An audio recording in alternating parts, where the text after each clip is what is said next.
Nobody wanted to sit next to Ethan Carter in high school. When teachers asked students what they wanted to become, the answers were always the same: doctor, lawyer, engineer, pilot. Then the teacher looked at Ethan. "What about you?" The classroom became silent. Ethan smiled. "I want to work with garbage." For a second, nobody reacted. Then the room exploded with laughter. Someone shouted, "So, you're going to be a trash man?" Another student covered his nose and pretended to smell something terrible. Even the teacher smiled awkwardly. Ethan didn't argue. He simply nodded. Maybe. That day, everyone believed he had no ambition. Years later, the same classmates who laughed would read about him in Forbes. Ethan grew up in a small Ohio town where his father drove a garbage truck for over 30 years. Most kids were embarrassed by what their parents did. Ethan wasn't. Every Saturday morning, he rode with his dad. While other children watched cartoons, Ethan watched how cities worked. He noticed something nobody else seemed to care about. Every neighborhood threw away things that still had value: perfectly good furniture, working bicycles, power tools, old electronics, boxes filled with unopened products. His father always said, "People throw away more than trash. They throw away opportunity." Those words stayed with Ethan. After graduating high school, he skipped college. Everyone called him crazy. Friends moved to universities. Parents whispered that Ethan had wasted his future. Instead, he applied for the sanitation department. Starting salary? Just over $38,000 a year. The work was brutal. Rain, snow, summer heat. The smell, the long hours. People complained whenever the truck blocked traffic. Some drivers yelled insults, children laughed. Many people avoided eye contact entirely. But Ethan loved one thing, every single day. He studied what people threw away, not because he enjoyed garbage, because he saw patterns. Rich neighborhoods threw away expensive furniture. Office buildings replaced perfectly working computers every few years. Hotels discarded hundreds of mattresses. Retail stores destroyed unsold inventory instead of donating it. Everyone saw trash. Ethan saw inventory. One afternoon, he found 6 office chairs sitting beside a dumpster, dirty, scratched, but structurally perfect. The city allowed workers to keep discarded items if the owners had officially thrown them away. Ethan cleaned every chair inside his garage, bought new wheels online, replaced worn fabric, listed them online. Within 48 hours, every chair had sold. Profit? Almost $900. More than an entire week's paycheck. That night, he couldn't sleep. Not because of excitement, because he realized something. Garbage wasn't the business. Waste was. For the next 3 years, Ethan lived differently from everyone around him. His coworkers bought newer trucks. He drove the same old pickup. Friends spent weekends in bars. He spent weekends repairing furniture. Every extra dollar went into savings. His tiny garage slowly filled with shelves, lamps, chairs, vintage cabinets, old bicycles, coffee machines, gaming consoles. Most needed only minor repairs. He learned everything from YouTube: woodworking, painting, electronics, appliance repair, marketing, photography, sales. By the age of 28, his side business earned more than his full-time sanitation job. Still, he didn't quit. One rainy morning changed everything. Ethan arrived at a luxury apartment complex. Beside the dumpster sat dozens of unopened kitchen appliances: microwaves, air fryers, coffee makers, toasters. Most were still inside sealed boxes. The manager explained they had received newer models after a supplier mistake. Returning them cost too much. Destroying them was easier. Ethan stared in disbelief. Nearly $50,000 worth of products, headed straight to the landfill. That image haunted him for weeks. America wasn't running out of products. It was running out of common sense.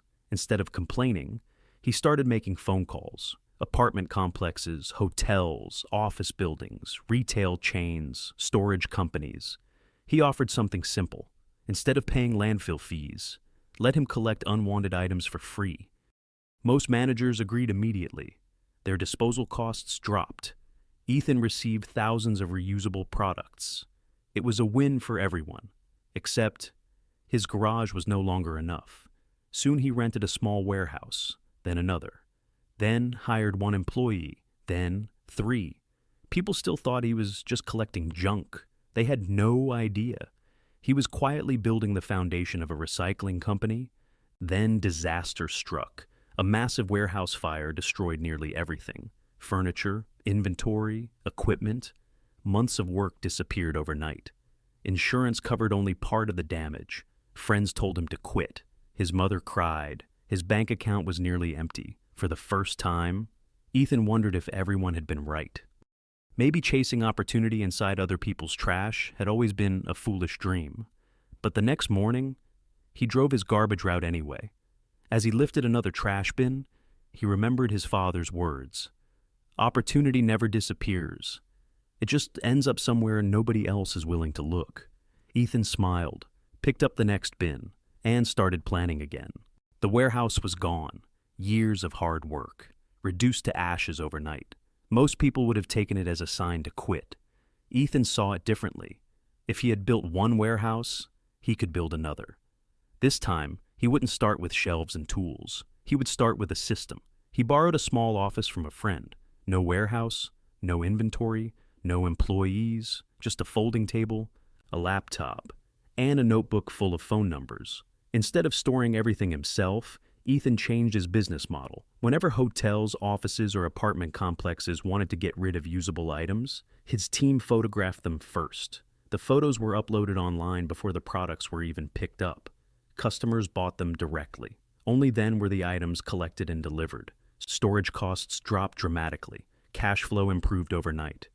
It was a simple idea, but it changed everything. Within a year, Ethan hired 10 employees, then 20, then 50.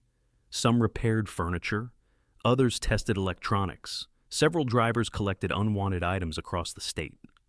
Nothing was wasted unless it truly couldn't be saved. The company even donated thousands of usable products to families who had lost everything in house fires and natural disasters. For Ethan, profit mattered, but purpose mattered more. One afternoon, a luxury hotel manager called. "We're replacing every piece of furniture. Normally, hundreds of beds, dressers, and tables would have gone to the landfill. Instead, Ethan's company restored most of them. Some were sold to small hotels. Others were donated to shelters. The project made national news. Suddenly, businesses across America started calling. Retail chains, universities, hospitals, airports. Everyone had the same problem. Too much waste. Ethan had the solution. 5 years after the warehouse fire, the company opened its first automated recycling center. Machines sorted wood, metal, plastic, electronics, glass. Artificial intelligence helped identify products that could be repaired instead of destroyed. The facility processed thousands of items every single day. Reporters asked Ethan how he came up with the idea. He smiled. "I didn't invent anything. I simply paid attention to what everyone else ignored." Success changed his bank account. It never changed his habits.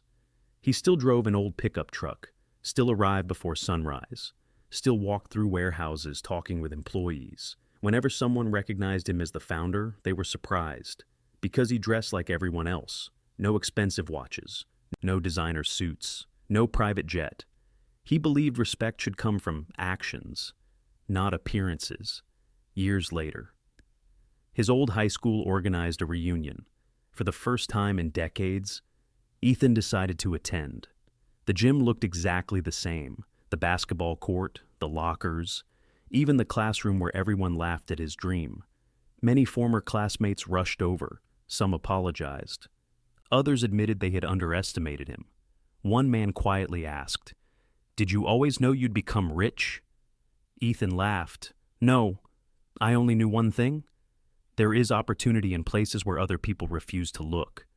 The room fell silent, because everyone remembered the day they had laughed at the teenager who wanted to work with garbage. A few months later, a major investment firm offered to buy Ethan's company. The offer shocked the business world. $60 million. Friends told him to sell immediately. His family said he had earned it. He spent weeks thinking. Finally, he accepted. Not because he wanted to retire, Because he had a bigger dream. He used much of the money to launch a non-profit organization that taught repair skills, recycling, and small business management to unemployed workers across America. Many graduates eventually started companies of their own. Some became millionaires. Others simply found stable careers. To Ethan, both were victories. One morning, after speaking at a business conference, a young man approached him. "I work on a garbage truck. My friends laugh at me. They say I'll never become successful." Ethan smiled. The conversation felt strangely familiar. He handed the young man one of his old work gloves, the pair he had worn during his first years on the sanitation route. Then he said, "Never let someone else's opinion become your future. Every city throws away opportunity. The question is, will you be the person willing to pick it up?" Today, millions of pounds of usable products are rescued from landfills every year because of the systems Ethan created. Thousands of families have affordable furniture. Businesses save millions in disposal costs. Communities create less waste.